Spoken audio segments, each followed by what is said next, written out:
cable is going to come underneath. Good idea to hang on to your old housing. If everything was running good, you had a long enough length, you know you had enough material, you can use this to measure your new stuff. Main thing to remember is when you do go install your new housing, you want to install it to where your dropper post is extended up all the way, so we can compensate for that extra length right here.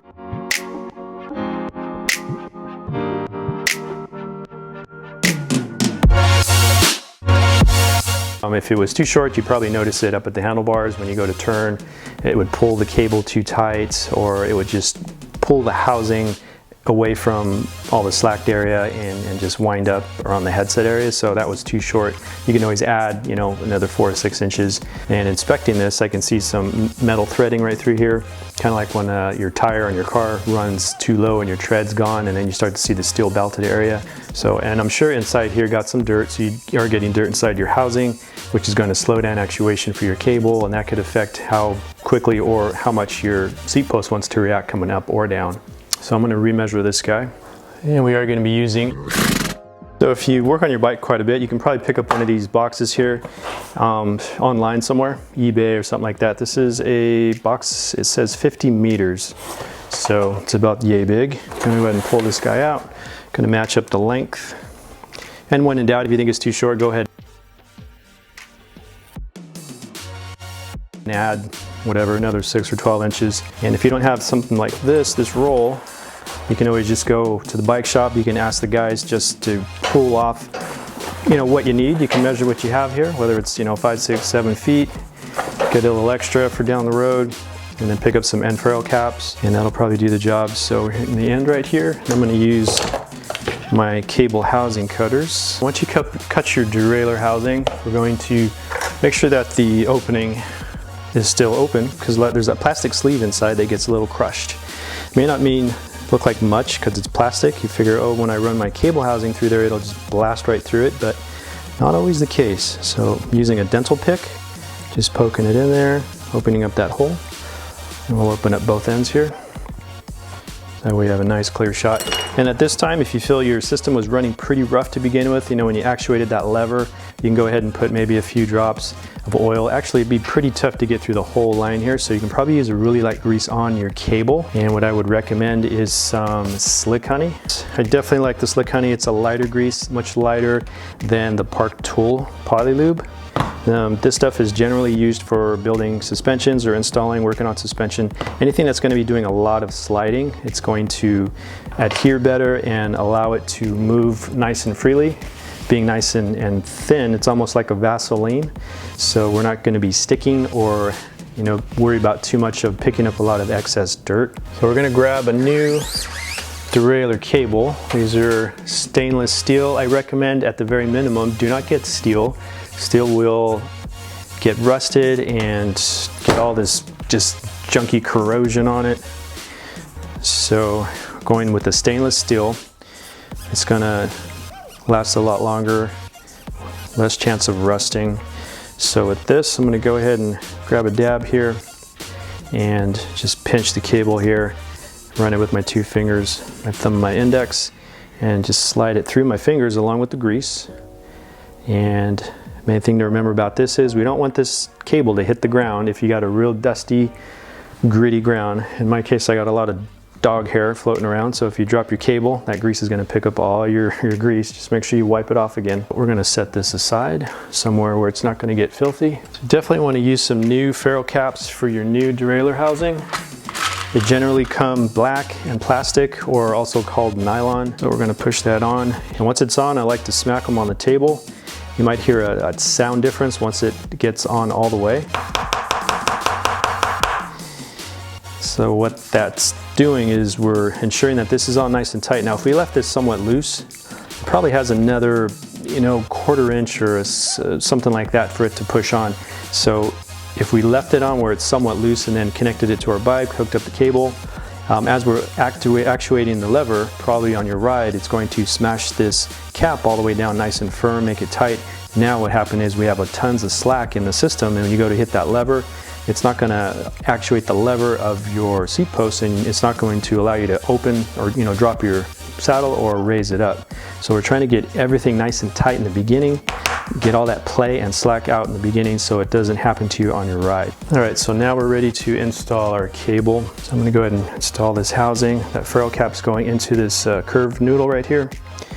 And then we're going to look, instead of going internal back into the frame, this bike does offer some external housing holders, and it's actually going on the down tube over here on this side. So this is the down tube we're looking at right here. So these housings 1, 2, and 3, these are going to cradle the housing, and they have little holes on the bottom where you could run a zip tie. It's going to go around and grasp it there. So 1, 2, 3. So cable's coming up the down tube, coming around, coming by these two guys, our brake cable and derailleur cable, coming over here, going a nice little swoop, and then right into our noodle for our shifter. So all that's looking pretty clean. And it's got a nice swoop there, so we got some room. Some important thing is too, when we go to turn these bars, we don't want it to pull cable and put too much tension over here.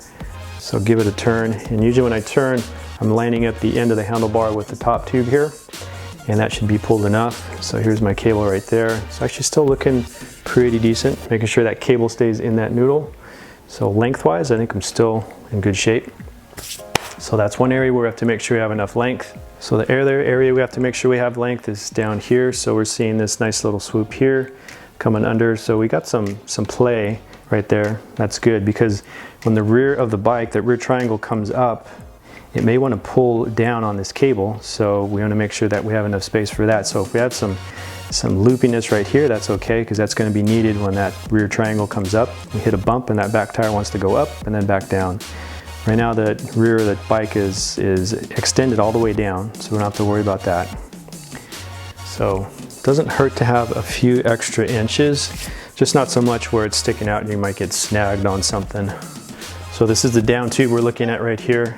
So these housings 1, 2, and 3, these are going to cradle the housing, and they have little holes on the bottom where you could run a zip tie. It's going to go around and grasp it there. So 1, 2, 3. These are leaned over to the left side of the bike, and they're not even sitting in the middle of the top tube. They're over to the left. So that's what's going to dictate where I'm going to route this. And just make sure when you do come around that you're not inflicting with your brake line or any other cables. You want a nice, clean, swooping turn. And if you need to guide it through 1 or 2 different cables to get a nice clean look, go ahead and do that. And we're going to leave with a little bit of slack right here. We're not too worried about measurement at this point. We're just going to put some zip ties here. And we're going to put these zip ties on loose because we still want the cable to move around. We're still going to make some small adjustments. So let me grab some zip ties. So for this special occasion, since it's my bike, I'm going to go ahead and break out the black zip ties. Okay, so there's a little opening here at the bottom, and that's going to slide through just like that. And we'll continue with 1, 2, and let's get that cable up here. So go ahead and close these up. And like I said, we're going to keep them loose. That way, if I had to pull the housing out, I can to reroute something. Just want to keep it in place so we can get a pretty rough idea of how it's going to be routed and how much housing I'm going to need and where. Remember, another critical point is when we get to the rear of the bike, the pivot, the rear triangle is going to come up and down, so it might want to pull some housing, so we got to have slack for that, as well as slack for the handlebar when it turns. Maybe just a little bit tighter there. Okay, so we're coming down the top tube. Here's one of our holders here. And then we're going to, cable is going to come underneath and make its way through here, which is pretty tricky because we have our pivot point here. So it's going right in between the frame of the bottom bracket shell and right in between a pivot point. There's a lot of metal going on around here. So let's see what happens here. Yeah, it's a tight fit, but we can get it. Housing is going to come here, and it was going to get lodged right about here. So turns out that this braze-on cable stop was for the front derailleur, because it did come with a front derailleur, had a double at the time, but now I'm running a single chainring in the front. So this cable is not for my dropper post, because right here, from here at this point, it's going to be running cable. And that's not going to work because I still need housing to fit all the way up to my dropper post. So this guy needs to continue. So instead of going internal, I'm going to go outside. We're still going to run this, and I believe I should have enough length. So we're going to follow this cable up. I'm going to go use my old zip tie I have here that's sitting loose. We'll go through that. That might come into play. And then here's the seat post clamp that has another loop. We're going to run the housing through there and then all the way up, and it's going to reach the end right here, and this ferrule cap's going to get pressed in. So cable's coming up the down tube, coming around, coming by these two guys, our brake cable and derailleur cable, coming over here, going a nice little swoop, and then right into our noodle for our shifter. So all that's looking pretty clean, and it's got a nice swoop there, so we got some room. Some important thing is too, when we go to turn these bars, we don't want it to pull cable and put too much tension over here.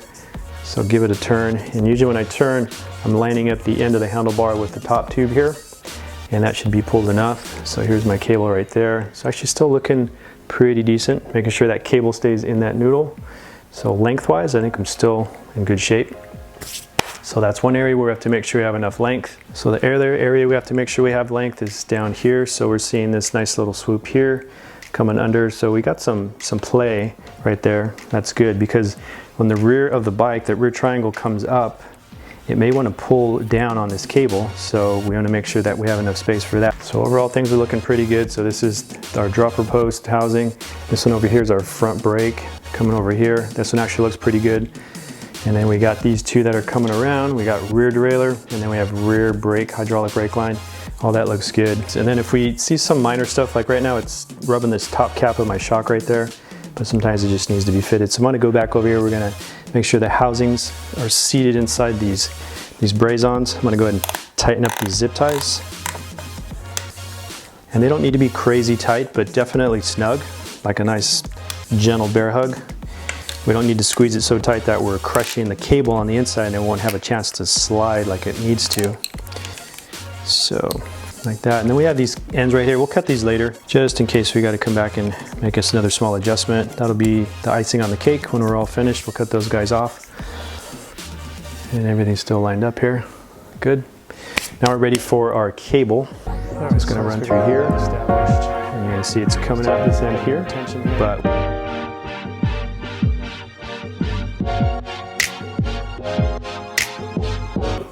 hope this was helpful. If you guys have any questions, go ahead and leave a comment. If you like what you see, leave a thumbs up. Something I didn't do or I didn't get to, just go ahead and leave that comment as well. Don't forget to subscribe if you like what you see. Thanks.